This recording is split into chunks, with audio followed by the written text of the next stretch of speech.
اوكي بنتابع. فاذا بدنا نعمل بروف للبروبوزيسيون اللي قلنا عنه. فاذا اول شيء كونديسيون نيسيسير، يعني بهالاتجاه اللي بعده مش عارف شو يعني كونديسيون نيسيسير. يعني عندي انه ام بتساوي somme directe de NI I appartient à I وبدي برهن انه حيلا x بm s'écrit d'une façon unique. ماشي؟ يلا soit x بm.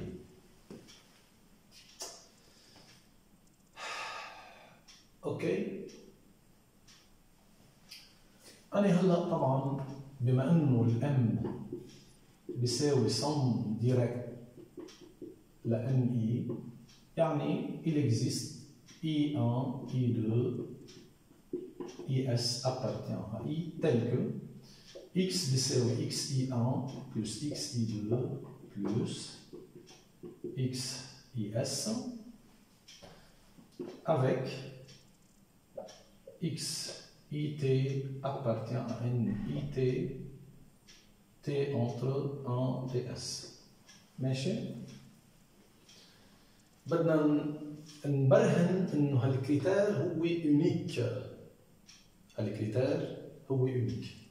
رح نفترض انه x égale si x égale par exemple x prime j1 plus x prime j2 plus x prime js js prime او jr.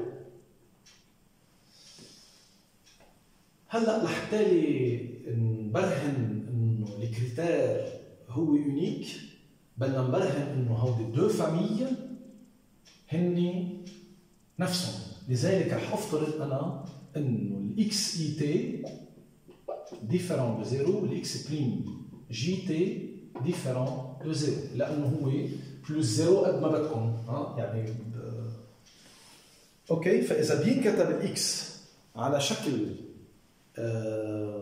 des éléments non nuls، هودي les éléments non nuls sont uniques لانه بلس زيرو من هون وزيرو من هون هودي كلهم نفسهم. اوكي بيان. بيجي انا هلا بقول بدي برهن انه مثل ما قلنا انه E1 E2 اكسترا ES هي نفسها G1 GR. اذا قبل شوي انا وعم بحكي حطيت محل الار تي واستعملتها هون بيكون لا تاخذوني انتم وتصلحوا الموضوع. بدي اياه علامه استفهام. رح ناخذ الاي 1 مثلا. Si I1 n'appartient pas à J1 JR، إذا ال I1 منا موجودة هون، معناتها ال I1 n'appartient pas à J1 JR union I2 etc. IS. مظبوط؟ وبالتالي إذا بتلاحظوا إذا بنيجي لهون بنكتب XI1 plus XIS XI2 plus إلى آخره بتساوي X prime J1 plus X prime JR. معناتها XI1 égale X prime J1 plus etc.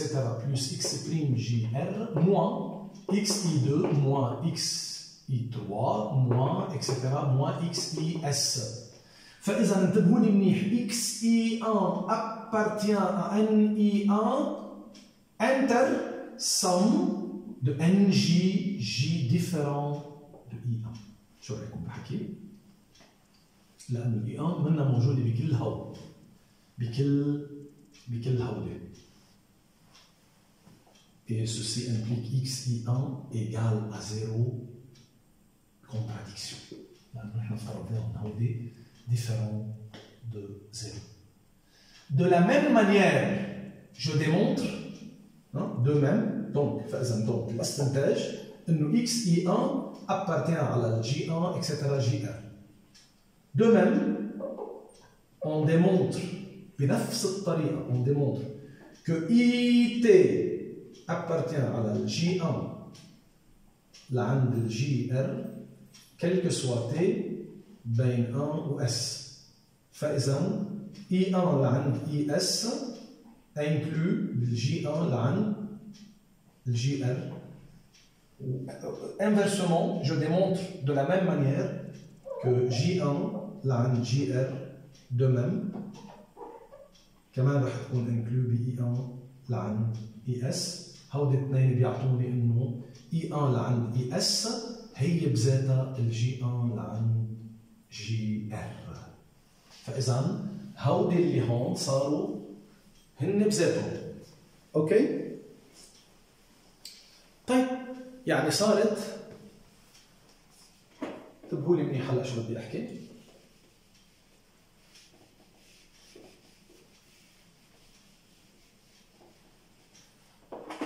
صارت الفاميليا اللي تحت الاندكس هن اي 1 لعند اي اس، يعني صارت الاكس بتساوي ان سيرتان ايكغيك اي 1 بلس ايكغيك اي 2 بلس ايكغيك اي اس اللي هن هودي اكس بريم جي 1 بلس اكس بريم جي ار. صاروا بيساووا بعضهم. ليش؟ لانه هودي لما صاروا الانديس اللي هون هن اي 1 عند الاي اس، فاذا هودي يمكن الايجريك اي 1 هو واحد بالنص، بجيبه برتبه بالاول بحطهم صاروا فوق بعضهم البعض.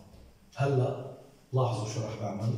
عندي اكس اي 1 بلس اكس اي اس بتساوي ايجريك اي 1 بلس ايجريك اي اس، وبالتالي اكس اي 1 موان ايجريك اي 1 بتساوي ايجريك 2 ايجريك اي 2 بلس y is moins xi2 moins xis.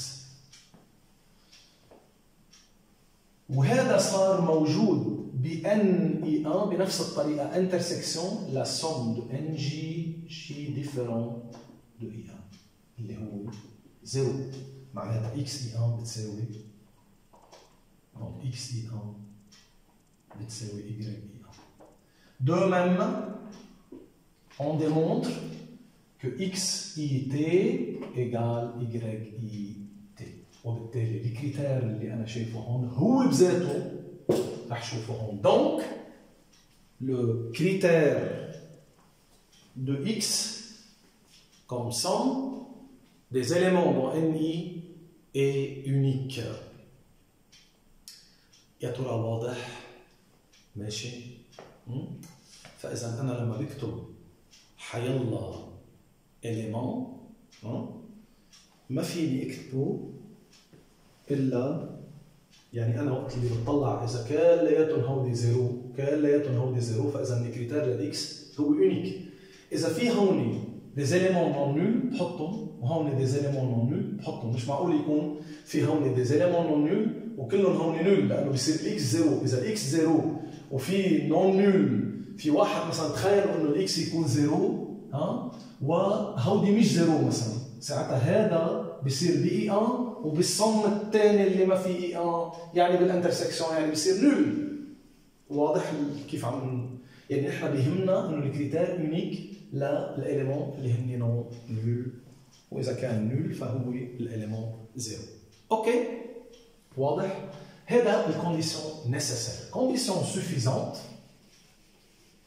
بعد اسهل واسهل.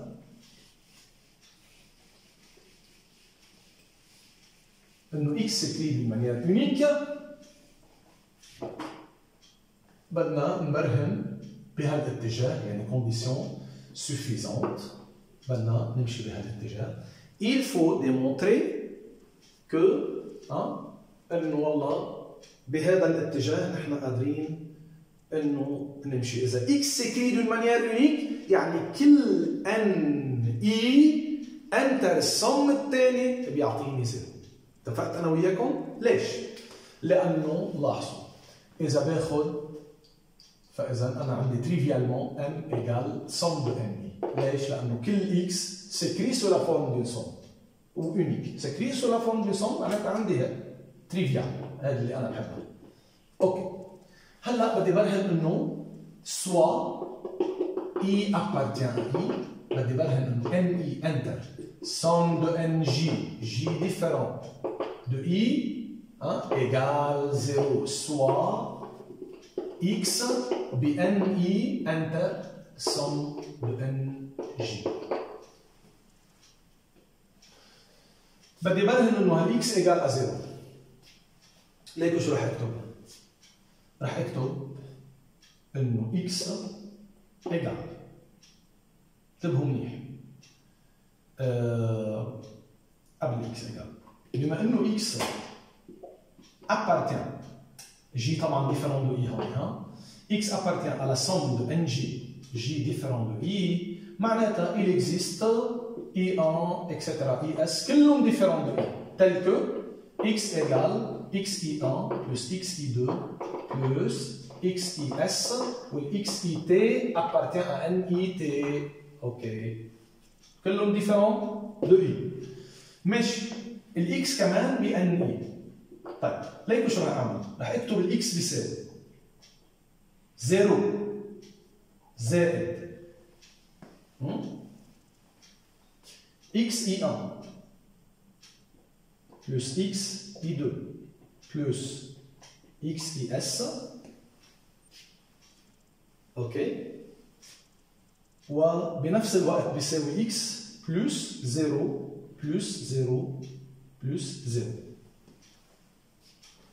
بما انه الكريتير يونيك لاكس بي كسوم، لانه هذا بي اي، هذا بان اي، هذا بان اي 1 الى اخره وهودي، فبصير هذا بيساوي هذا، فاذا دونك اكس ايجال 0، وبالتالي هذا الانترسكسيون ايجال 0. اوكي؟ قبل شوي وقت اللي انا افترضت انه ال x1 يعني xi1 etc. sont différents de 0، يعني بدي هذا الامر تفهموه، انه بالاخير انا شو اللي بيهمني اني افترض انه والله في كريتير لاكس وهو نفسه الطبق الاصلي يكون تحت، فاذا كله 0 فوق وتحت بيكون كلهم 0. اوكي؟ ماشي الحال؟ اوكي.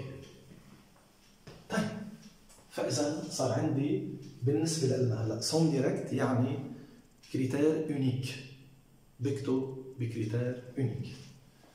طيب ماشي ماشي ماشي ماشي.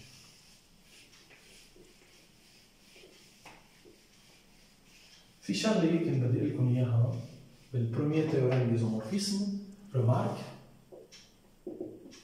انه n او m اذا باخذ m على 0 كوسيون، مش انتم بتعرفوا انه في m sur n، الm على 0 هو نفس الشيء مثل الm، لانه اذا باخذ l'application identique من m ل m، application identique qui à chaque x correspond x, c'est bien une application R linéaire. Quel est le cœur de identité? C'est 0. فاذا m sur cœur للإيدنتيتي دو M ايزومورف على الام، يعني M على 0 إلى ايزومورف على الام، وهيدي شغله لازم، يعني نحن بالاريثمتيك ما بنحب الزيرو تحت، بس هون بنحب الزيرو لانه هو تقريبا M ما بيغير شيء. اوكي؟ فبهذا المعنى رح اكتب هالريمارك. ريمارك اذا عندي n و n بريم sous module de n. إذا عندي n انتر n بريم إيجال 0، عندي n plus n بريم n plus n بريم quotienté على ال n بريم égal أو isomorphe على ال n، لأنه هو isomorphe على n لn انتر n بريم إذا بتتذكروا، وهذا 0، فإذا n على 0 يعني isomorphe على ال n. ماشي الحال؟ هذه الشغلة لازم نكون نحن متفقين عليها. شغلة تانية كمان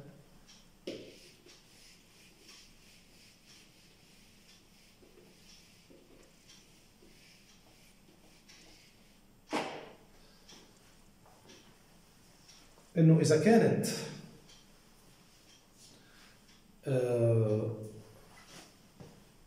عندي remarque إذا كان عندي M de type fini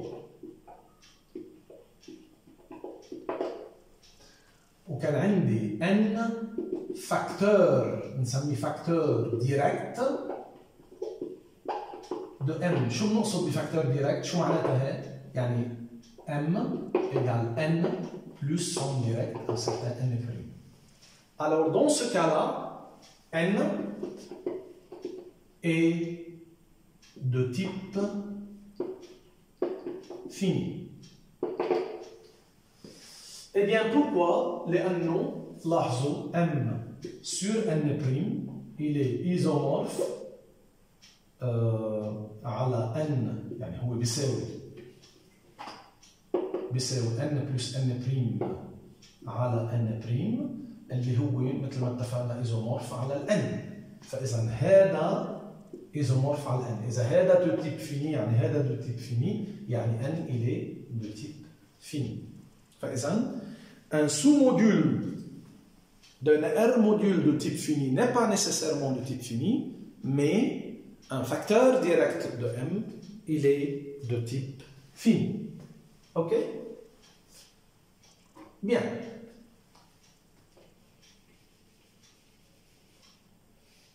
خليني محي كمان هون.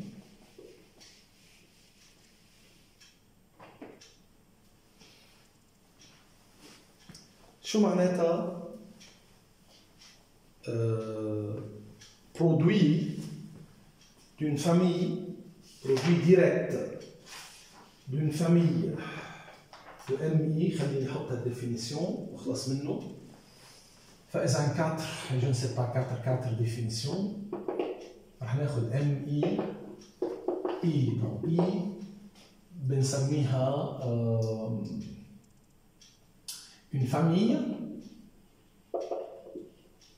de R modules.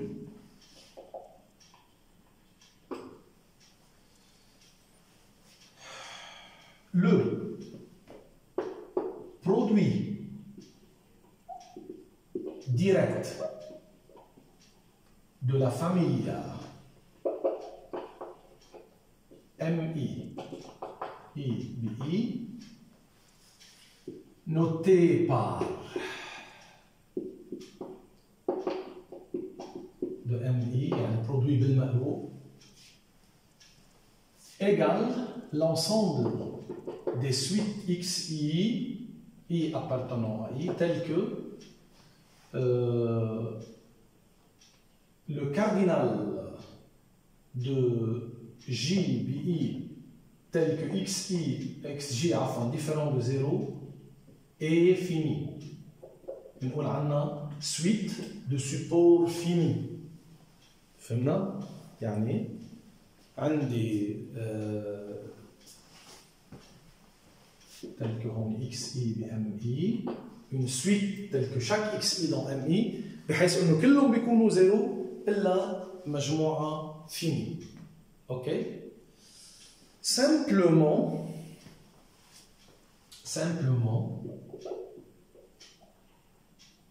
on peut démontrer deux choses. إنه أول شيء produit بالمقلوب I بI ل MI est un R module. طيب إذا باخذ ال M prime I بعرفه quel que soit I بI بعرف M prime I انتبهوا منيح pour chaque مثلا خليني اخذها I0 هني c'est l'ensemble des suites XI I BI telles que XI égale à 0 quel que soit I différent de I0. طيب اكس اي 0 تقدر تكون 0 بتقدر ما تكون 0، بس بيهمني انه كل اللي مش اي 0 يكونوا نول. شو بقدر برهن؟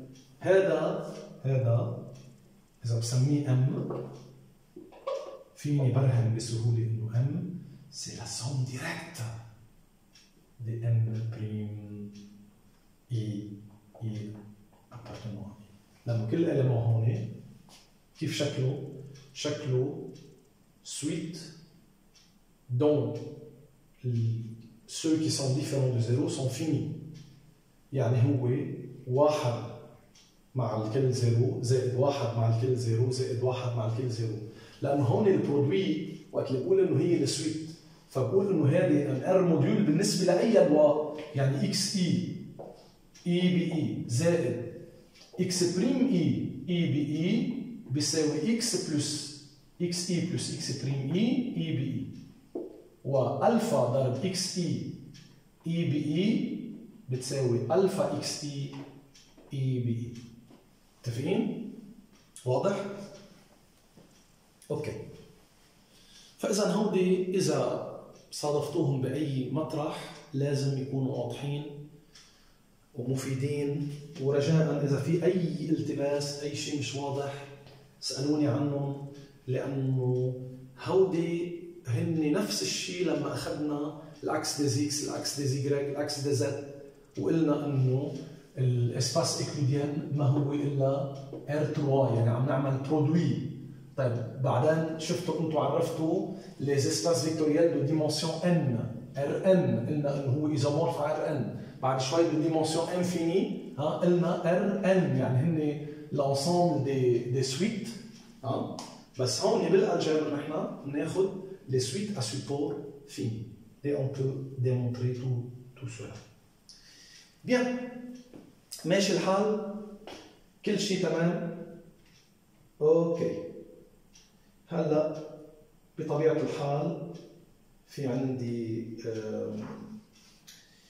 كلمة أخيرة بدي أقولها، وهي إنه remarque.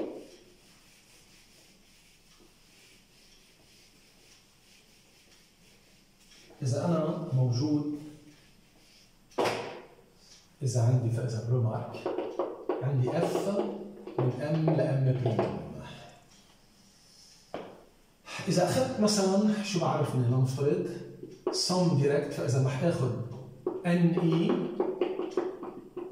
هن كلهم فامي، فإذا هودي فامي دو سو موديول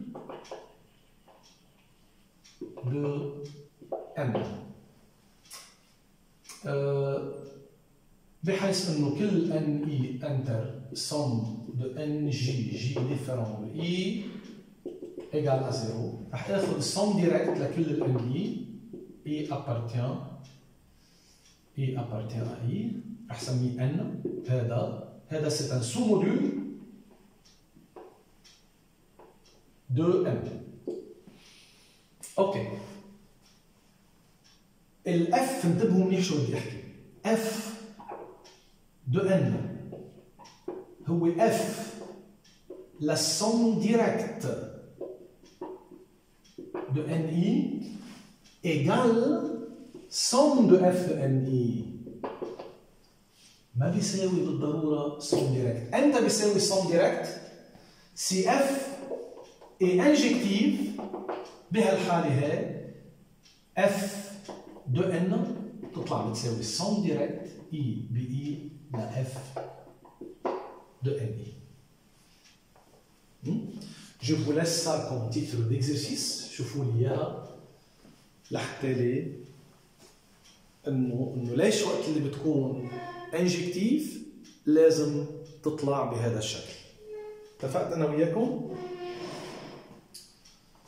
ماشي الحال؟ كل شيء تمام؟ اوكي. طيب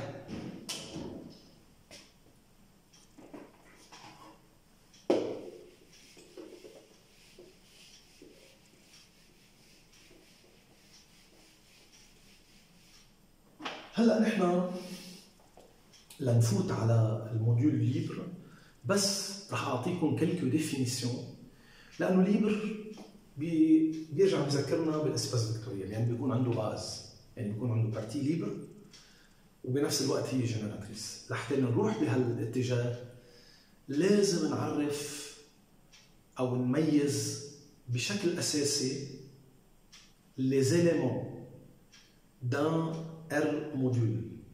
ايمتى بقول عن un élément est dit libre وايمتى بقول عنه élément de torsion. فاذا 4 5 définition هلا رح خليها ضمن السون دايركت لانه بس اوصل على الباز بدي اعمل سون دايركت. اوكي؟ فاذا x appartient à n est dit libre. فاذا x différent de 0 appartient à m est dit libre si et seulement si alpha x égale à 0, si et seulement si alpha égale à 0 alpha بr. انه ما في حدا بينضرب بالاكس بيعطيني 0 الا الزيرو. بتقولوا لي ليش؟ والله في حدا غير الزيرو اذا ضربناه ممكن يطلع اي طبعا. بعطيكم مثال. اذا بناخذ زد سور ان زد، هذا مين؟ هذا زد موديول، صح ولا لا؟ طيب رح اخذ 2 بار مثلا هون. اذا بضربوا بان، هل الان زيرو؟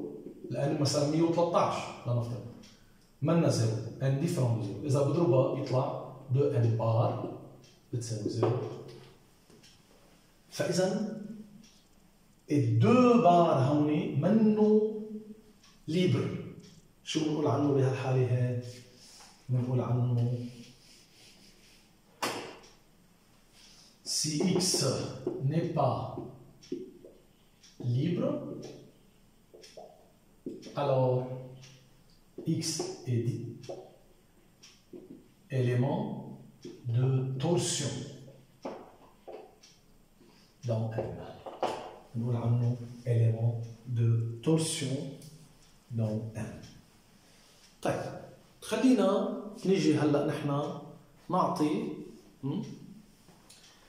بنفس الديفينيسيون ان x par définition c'est l'ensemble des alphas dans R tel que alpha x égale à 0.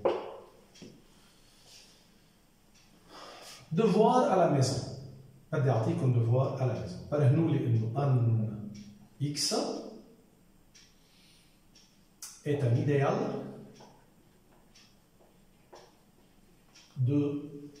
est un idéal de R. اوكي؟ برهنوا لي اياها لحتى بس نلتقي نصحح هذه الفكره. يلا يعطيكم العافيه.